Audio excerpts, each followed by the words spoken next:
Good morning. Fernando, alcoholic. Let us open this meeting with a moment of silence followed by the serenity prayer.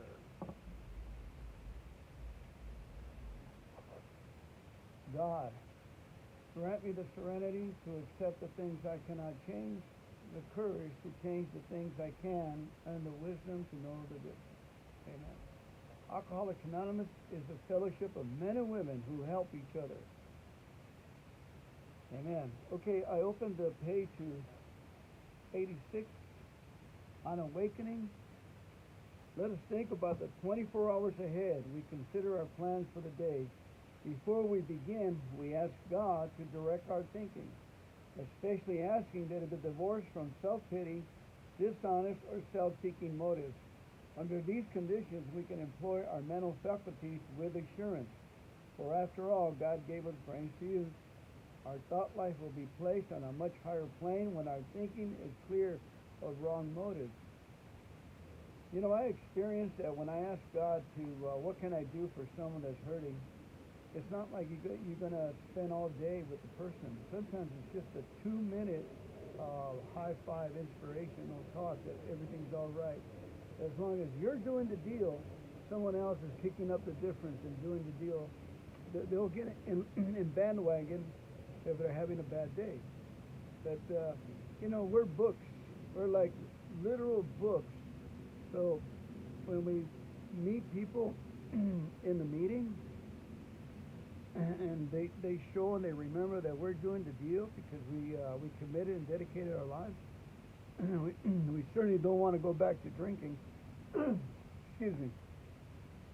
You know, I just wrote my gratitude list on Monday. I try to get my sponsees to write in a gratitude list on Monday, and then a list on Friday on what God did for me, what I couldn't do for myself.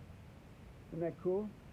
What God has done for me, what I can't do for myself. It's on page 25, that statement, and page 84 in the big book.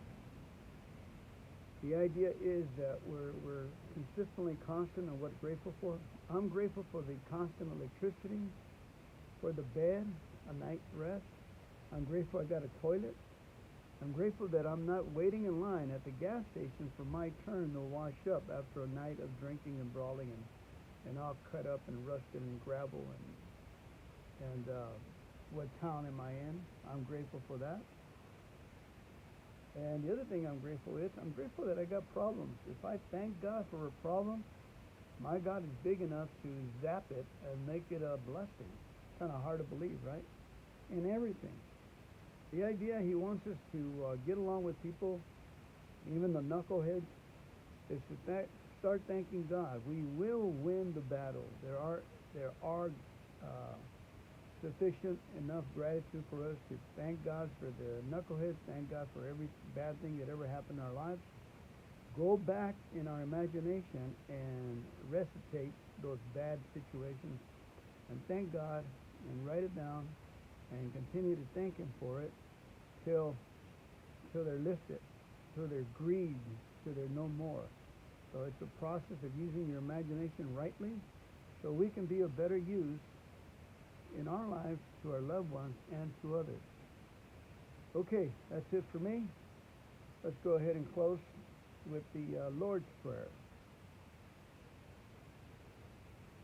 Our Father, who art in heaven, hallowed be thy name. Thy kingdom come, thy will be done, on earth as it is in heaven. Give us this day our daily bread, and forgive us of our trespasses, as we forgive those who trespass against us. And lead us not into temptation, but deliver us from evil. For thine is the kingdom and the power and the glory forever and ever. Amen. Keep coming back. It works if you work it.